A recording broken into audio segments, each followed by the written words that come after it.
Isuzu Crosswind, ang issue ay malakas magbawas ng langis. So ayan, ibaba natin ang kanyang transmission. At dito ay binaba na natin yung transmission mga bossing. Ayun, so at dyan ay makita nyo yung pressure plate. Ayan, kita nyo namang kinain na siya ng kanyang release bearing.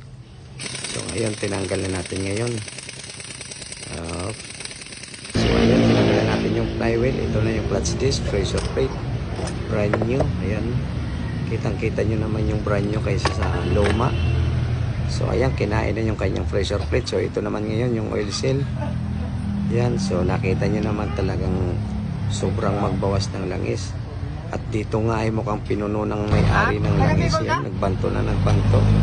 Kaya dito pagkasikwat ko ng kanyang oil seal ay lumabas na yung kanyang engine oil. So ayan, dapat wala po siyang tatapon dyan. So ayan, kita nyo naman kung buhos yung kanyang langis. Ibig sabihin, sobra-sobra yung kanyang nilagay. Yan.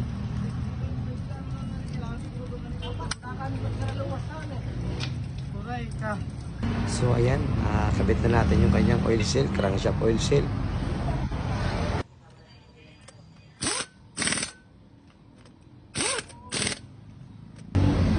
So ayan, lagay na natin yung kanyang clutch disc pressure plate.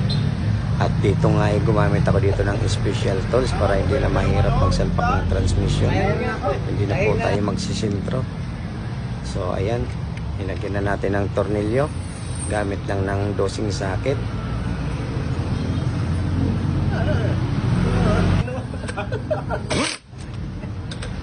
Lapit lang pa.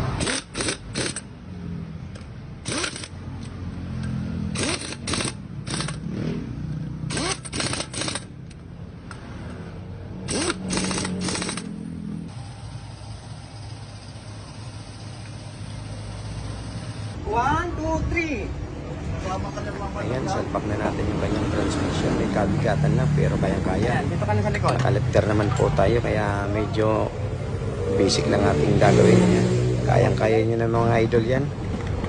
Dito ngayon ay salpak na natin. Dito pag nakalekter ay talagang open ka na. Hindi ka na mahirapan magsalpak. Gawa ng buhatin na lang. Hindi nagagamit tayo ng jack para pangtaas.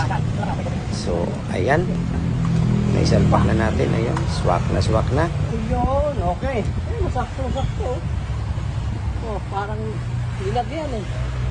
Yun, oh. Parang nilagay. Okay naman lang.